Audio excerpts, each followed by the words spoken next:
Hola neorurales, aquí se Florian de nuevo desde el proyecto El Nahual. Hoy tengo el gusto de estar compartiendo con Agustín Jiménez de la empresa Kawak. Como ustedes saben, el grupo Kodama no solo tiene una propuesta hacia la ecología, hacia el desarrollo sostenible, sino también está hay una gran atención también en la forma como nos organizamos, cómo funcionamos como compañía. Y con Agustín estamos empezando a hacer una consultoría, un acompañamiento para cada vez acercarnos más al estilo de empresa y de cultura que queremos tener. Entonces, bueno, quería presentarlo y primero, pues muchas gracias por estar acá. César, muchas gracias por la invitación. Me parece genial poder estar acá y compartir con la comunidad del Grupo Kodama. Agustín, cuéntanos un poquito de tu empresa. ¿Cómo se llama? ¿A qué se dedica? Ok, bueno, nosotros somos una empresa que tiene 20 años ya, bueno, 19 básicamente. Y cuando nacimos con un propósito claro, por eso el nombre de la empresa. Kawak es un nombre que viene de la cosmogonía maya. Los mayas tenían 20 glifos sagrados y uno de ellos es Kawak, que es la tormenta. La tormenta significaba para ellos la transformación, la catalización del cambio y la autogeneración. Entonces, pues eso era lo que nos queríamos dedicar, a ayudar en la transformación de las organizaciones. Luego ya se volvió un propósito de ayudar en la transformación del mundo. Entonces, pues por eso nos llamamos de esa manera. Me parece genial de dónde viene el nombre. De hecho, ya en otras conversaciones contigo hemos hablado de organizaciones brillantes. Tú nos has nombrado bastante ese término. Cuéntanos de qué se trata. ¿Qué quieres expresar cuando hablas acerca de eso? Ok, organizaciones brillantes es un concepto que nace hace 4 años aproximadamente. Nosotros llevamos en el mundo de ayudar a las empresas a transformarse en organizaciones con propósito superior aproximadamente unos 12 años haciendo ese trabajo, 12, 13 años. Sin embargo, hace 4 años o 5 años nos dimos cuenta que definir un propósito superior era una condición necesaria, mas no suficiente para la transformación. Entonces eso empezó pues me generó una inquietud grande de, bueno, entonces, ¿qué más hay que hacer para que estas transformaciones realmente sean más profundas y puedan llevar a las organizaciones a hacer eso que nos imaginábamos, ¿no? Entonces, en ese momento salió el libro Reinventando las Organizaciones. Yo ya conocía toda la historia de Semco, de esta empresa brasilera increíble, y pues tenía otras nociones de eso. Vino pues todas las ideas de Gary Hamel, que empezó a hablar de innovación en gestión y de transformar las organizaciones. Entonces empezó a darse como que llegó el momento en que nos pudimos abrir a una cantidad de información, de conocimiento y que nos llevó a expandir mucho más lo que veníamos haciendo también. Aunque pues ya teníamos cosas de lo que escuchábamos, ¿no es cierto? Y eso nos hizo darnos cuenta que estábamos muy específicamente en un nicho que llamaríamos la innovación en gestión, ¿cierto? Y dentro de eso, cuando empezamos a explorar por ahí, lo que descubrimos fue que éramos dentro de ese nicho tremendamente innovadores. Y no desde la teoría, sino desde la práctica. O sea, muchas cosas que escuchábamos en ciertos eventos a los que asistíamos, o cosas que empezábamos a leer, o de videos que veíamos, o de formaciones de las que íbamos, decíamos, pero es que esto nosotros ya lo hacemos hace rato. No, esto para nosotros no es nuevo y no era como es que nosotros fuimos a tal empresa a mirar cómo es que lo hacían, sino nosotros podemos decir es que nosotros ayudamos ya a tantas empresas a hacer cosas similares. Como que ya habían llegado a ese camino por su propia experiencia y también por su propio, no sé, digámoslo, síntesis de conocimiento. y se dieron cuenta de pronto como lo que me cuentas del libro que leyeron de organizaciones, de Reinventando Organizaciones, que ya mucho de lo que hablaba ahí, este libro ya lo estaban practicando y además al contexto en el que estamos, que es el contexto colombiano. Exactamente, entonces, digamos, organizaciones brillantes en ese sentido, lo que queremos que sea más que un método o que algo así, es un movimiento. Se convierte en un movimiento de transformación de las organizaciones. Por eso es que está asentado en 4 principios y no en unas reglas de cómo se debe hacer. Okay. Sino lo ideal es, tú tienes que encontrar como con el propósito superior. O sea, el propósito superior es único. O sea, el propósito superior tuyo, de tu organización o tuyo como persona, pues nunca va a ser igual que el mío. Pueden ser similares y podemos claramente estar en en la misma dirección. Sin embargo, pues cada uno, eso es como la huella dactilar. Sí. Esto es única. Entonces, cuando tú te acercas a las organizaciones que empiezan a desarrollarse de una manera diferente, es muy bonito porque cada una lo hace desde su propia identidad y desde sus propias capacidades. No hay como un modelo único que uno pueda decir, no, como nos sucede ahora con el modelo tradicional, que es como el modelo único, ¿no es cierto? Entonces ese modelo único hay que imponérselo a todas las organizaciones. Sí. Entonces por eso todas las organizaciones son igualitas, todas tienen los mismos problemas, todas, entonces por lo único que se diferencian en el fondo es por el precio.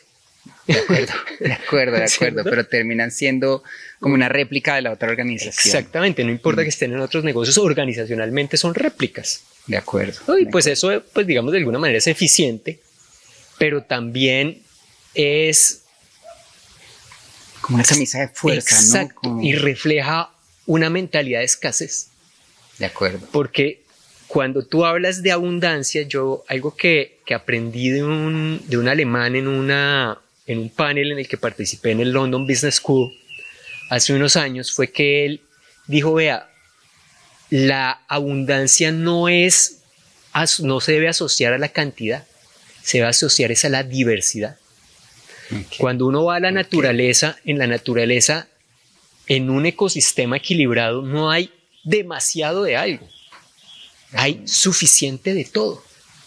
De acuerdo. ¿Sí? Y eso a mí me pareció como, wow, claro, es en la diversidad que está la abundancia.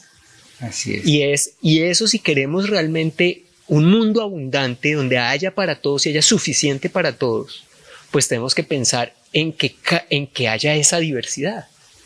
Es cierto que cada organización sea una organización única, que sea capaz de aportar esa diversidad al mundo, al ecosistema, y de esa manera pues vamos a tener mucha mayor abundancia que lo que hoy vivimos. Experimentamos, así es. Y hablando un poquito de esa camisa de fuerza o de ese paradigma, yo pienso que muchos de los empresarios le temen a salirse de ahí porque pues de alguna forma ha demostrado que funciona, entre comillas, para lograr ciertos objetivos, ¿cierto? Entonces es como páguele a un empleado, póngale un horario, haga una de estas cosas. Es parte de lo que de alguna forma ha experimentado el mundo de un tiempo para atrás, pero me llama la atención y es que los paradigmas siempre están cambiando y están cambiando gracias a los nuevos conocimientos, a las nuevas tecnologías. Algo que, como te digo, que me llama la atención es que ahora vemos como inconcebibles cosas que de pronto pasaban hace 100 años, como que, no sé, que las mujeres no pudieran votar o estudiar o participar en una maratón. Es algo que ahorita para nosotros sería como re loco.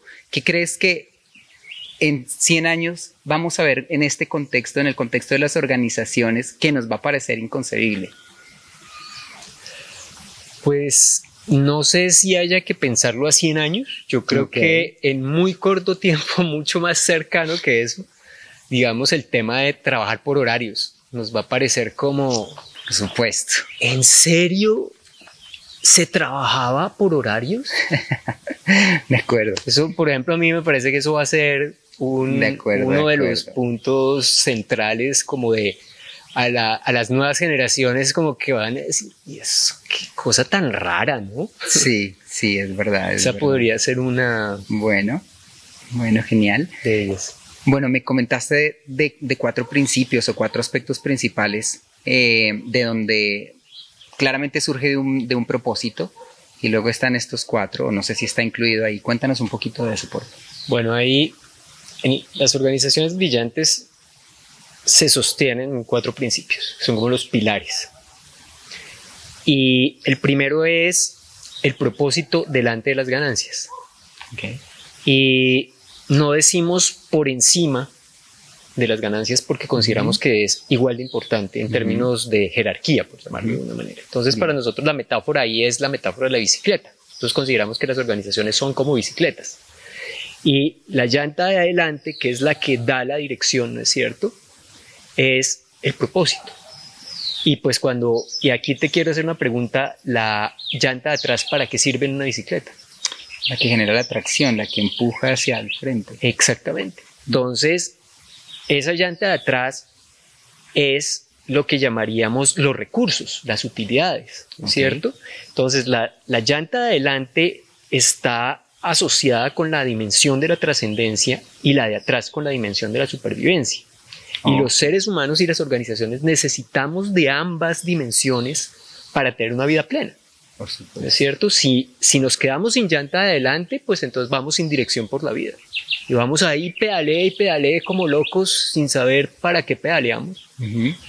Y si nos quedamos sin llanta de atrás, pues también tremendo, porque pues cómo aseguramos nuestra supervivencia. ¿No es cierto? Que eso desde una dimensión biológica, pues es fundamental. Así es. Entonces, por eso, para nosotros es el equilibrio y el balance entre esas 2 dimensiones es lo que permite que una bicicleta pues, rueda fácil y vaya hacia donde quiere ir. Exactamente. Entonces ese es el primer principio. Segundo principio es las organizaciones se comportan como sistemas vivos, ¿no es cierto? Y ese es fundamental porque ese le pega en la médula al concepto organizacional tradicional de la organización máquina. ¿No? Porque esa idea de la organización como máquina es lo que nos ha llevado a que la organización sea tan deshumanizante, la forma como lo hacemos. Claro.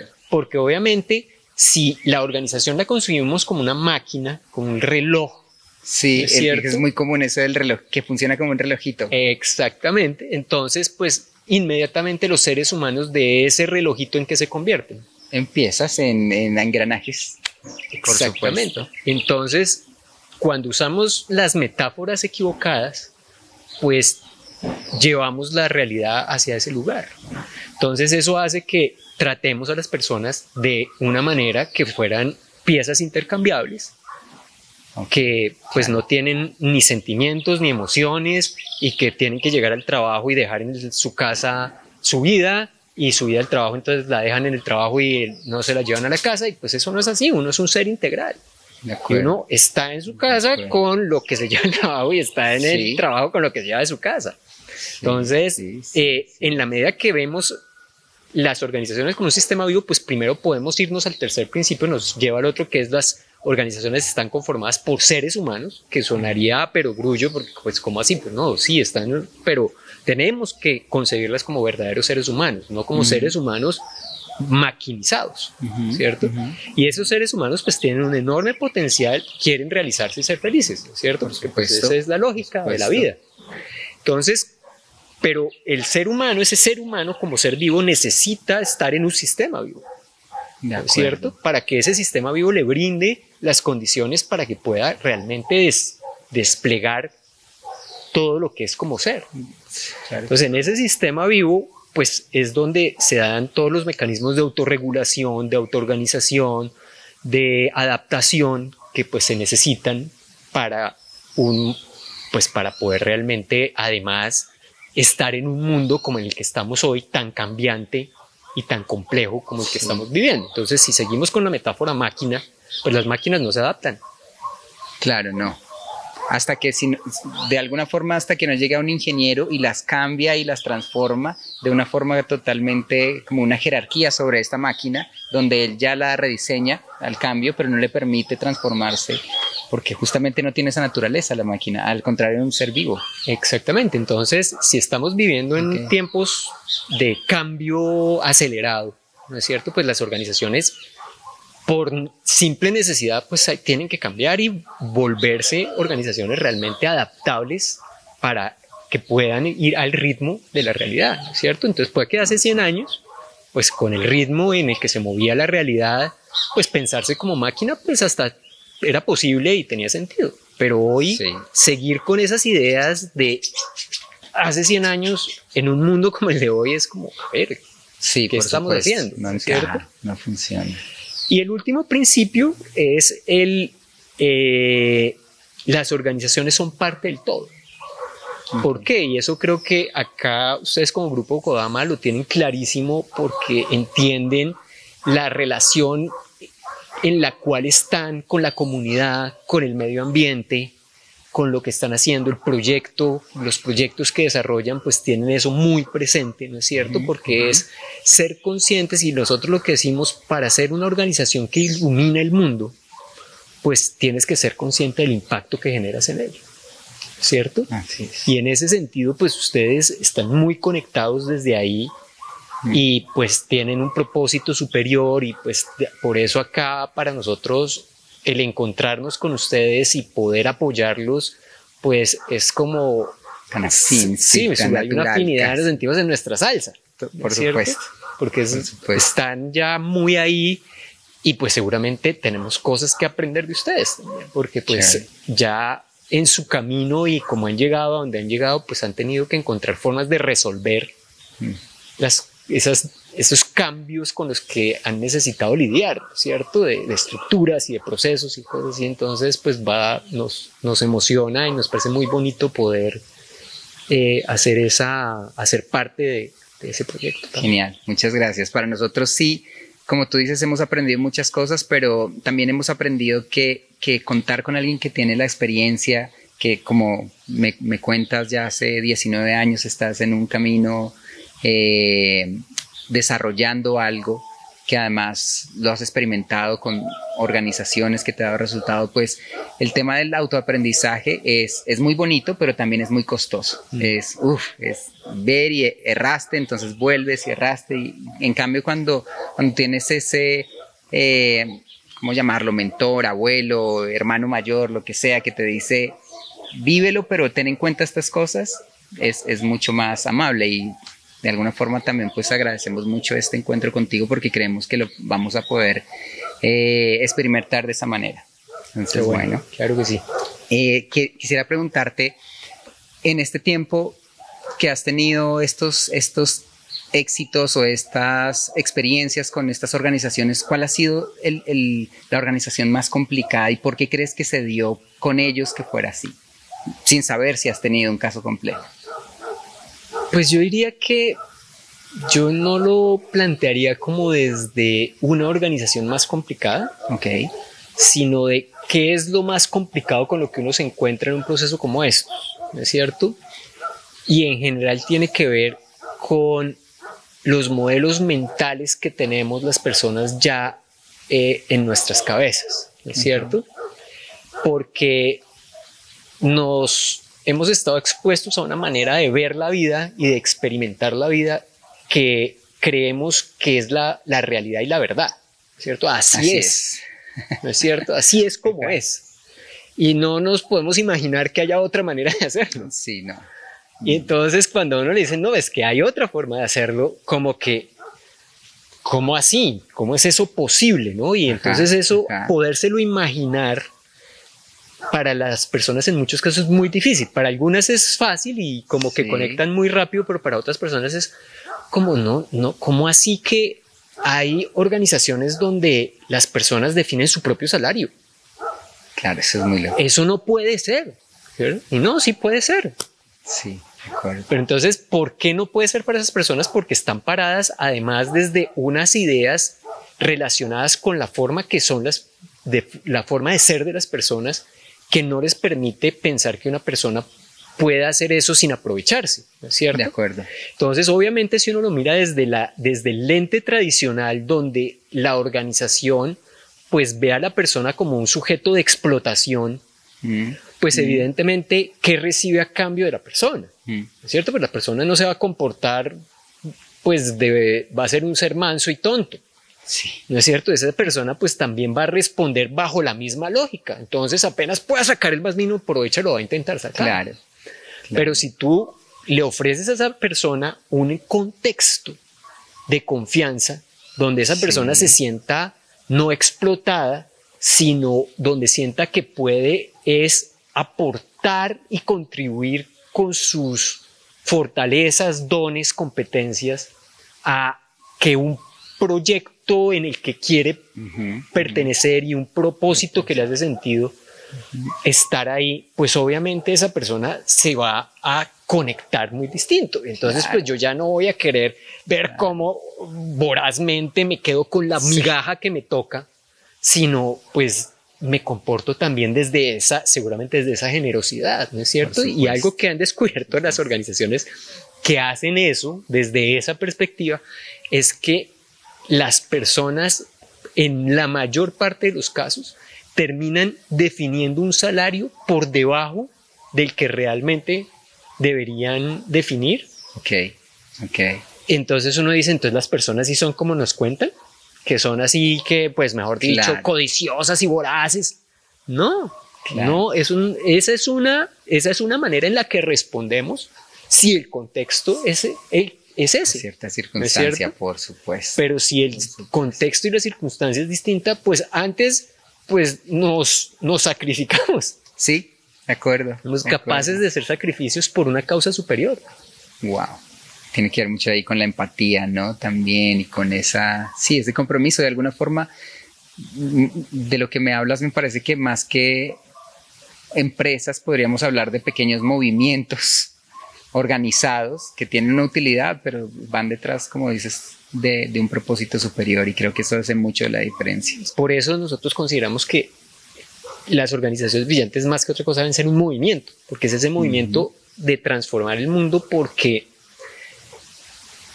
si uno lo mira desde una perspectiva práctica, las organizaciones, es decir, desde el punto de vista de las empresas y las organizaciones no gubernamentales, si las sumas ahí y además sumas las organizaciones gubernamentales, se convierten en la segunda institución más numerosa del planeta después de las familias. Wow. ¿Sí? Ok. Y si uno lo mira más a fondo, las empresas y las organizaciones en general tienen un impacto en la vida de las personas muy profundo. O sea, la forma como pensamos, los horarios que tenemos, muchas veces hasta costumbres que adquirimos, cosas lo que aprendemos, la manera en que nos forman, está pensado para llegar a una empresa o una organización y hacer parte de ella, ¿no es cierto?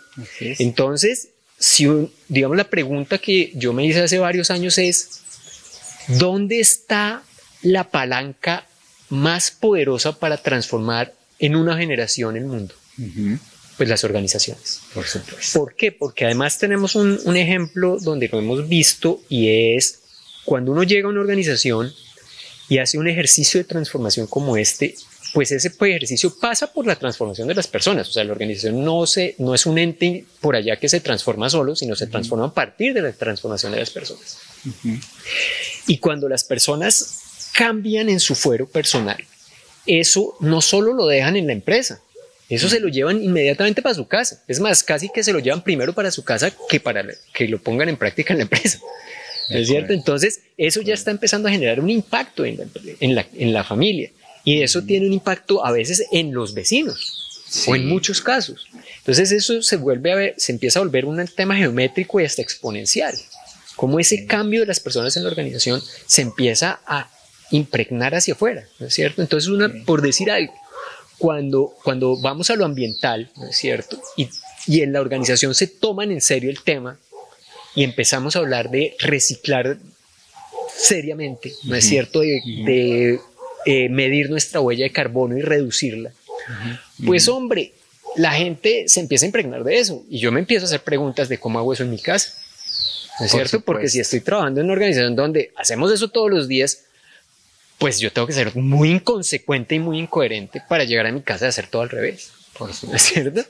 Entonces, pues se convierte en una escuela súper interesante para replicar también muchas cosas, ¿no es cierto? Con un poder muy grande, porque cuando tú tienes una organización donde puedes tener decenas de personas o cientos de personas o miles de personas y esa organización toma esa iniciativa, pues ahí el impacto se multiplica, ¿no es cierto? Si digamos uno dice, un Unilever decide empezar a usar envases de un material que realmente se degrada y estamos teniendo en cuenta que Unilever vende, no sé, 1 millón o quién sabe cuántos millones de envases al día, pues el impacto es altísimo, claro, ¿no es cierto? Claro. Entonces, cuando una organización toma una decisión de cambio y de transformación en este sentido, pues según la escala, pues su impacto siempre va más allá, ¿no es cierto? Claro. Siempre se multiplica. Sí, se extiende, se expande de la misma organización. Genial. Agustín, ¿hay alguna red de este tipo de organizaciones en Colombia? Pues yo también leí el libro del que hablamos hace un momento y he estado investigando mucho, pues desde el principio de la empresa, los fundadores hemos estado muy metidos en que queremos ser este tipo de empresa que ni siquiera visualizábamos ni le poníamos un nombre o algo así, pero sabíamos de alguna forma intuitiva que queríamos llegar hacia allá. Y vimos acá empresas B y bueno, lo que podíamos encontrar, estudiábamos un rato a ver si encajábamos ahí, pero vemos que ya hay muchas personas que están pensando de esta manera. No sé si existe una red. No sé si existe este tipo de unidad y como si se pudiera crear de alguna forma este funcionamiento, porque pues las empresas necesitamos proveedores y necesitamos consultores y necesitamos, etcétera. ¿Cómo empezar a jugar entre estas empresas que están en el mismo enfoque?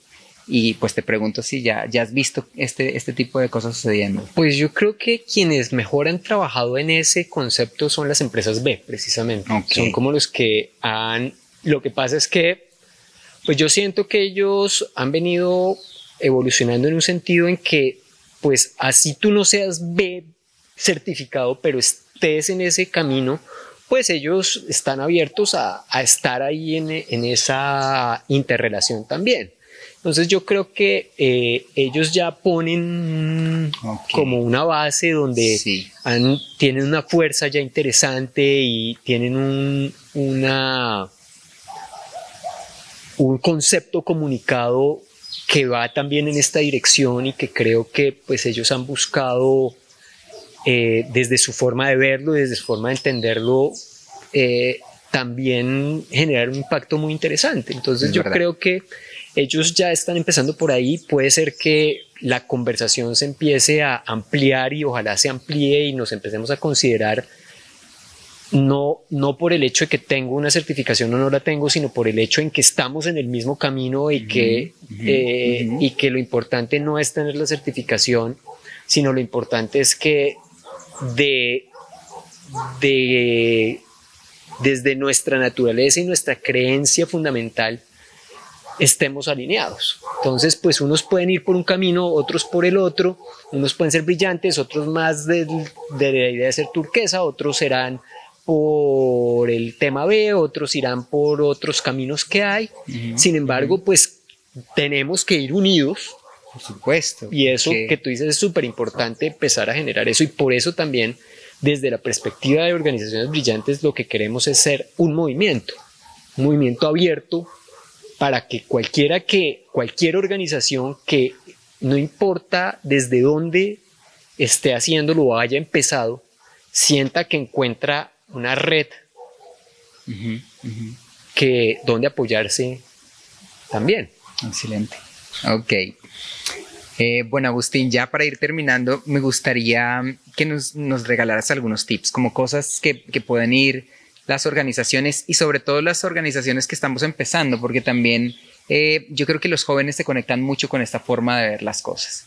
Pero los jóvenes, las personas jóvenes que empiezan una empresa, que de pronto no tienen esa carga de cómo manejaba la empresa el papá o el abuelo o esto, pues se les hace, pienso yo, tienen una oportunidad de empezar sin estas cosas que arrastran, pero también empezar la empresa es muy complejo, hay que ver muchas cosas. Entonces, ¿qué nos dirías como tips, cosas que tuvieran en cuenta estos emprendedores o estos nuevos empresarios?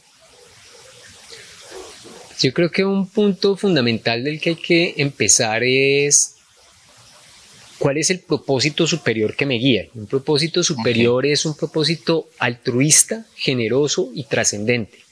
Es decir, va más allá de uno mismo. Por eso de ahí hay algo bien bonito con esta expresión de negocio, ¿no es cierto? Entonces, si uno lo mira, la palabra negocio está el ego, negocio, ¿no es cierto? acuerdo.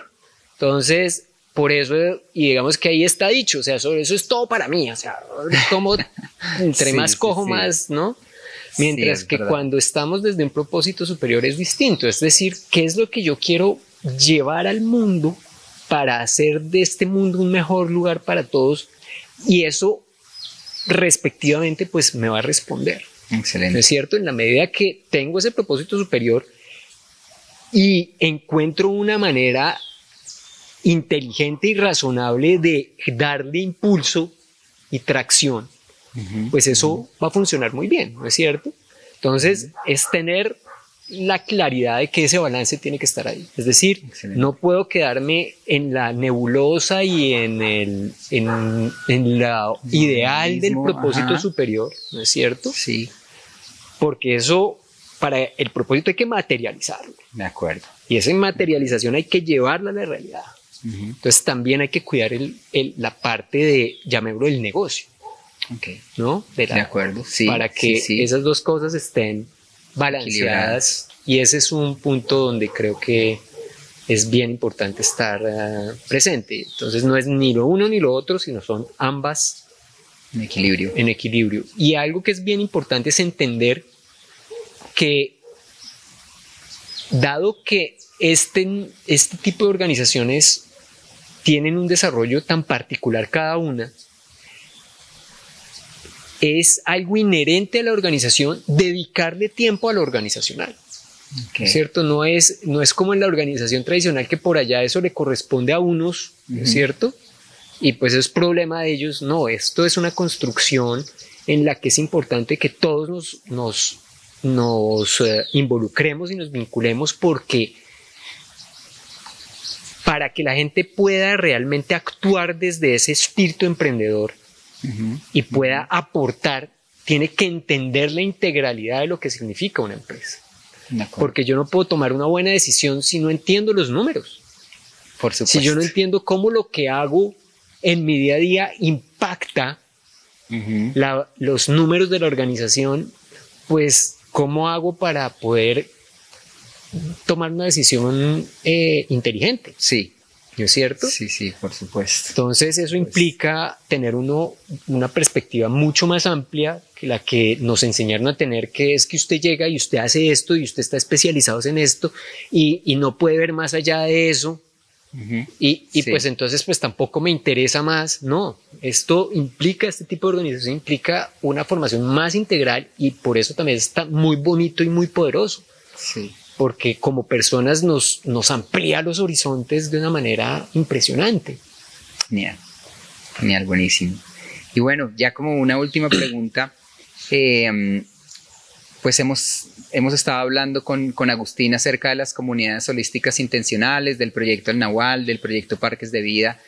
Me gustaría escuchar tu impresión desde la parte organizacional de estos proyectos, porque si bien son proyectos enfocados también en la parte física, como de la permacultura y la sostenibilidad, y también tienen una parte económica y una parte legal, pues de los permisos que se necesitan sacar, todas estas cosas, pero al final de cuentas lo que estamos proponiendo son comunidades integrales, ¿sí? Que igual funcionan, que queremos que funcionen como un organismo, combinadas con lo que necesitamos para vivir: agua, comida, vivienda.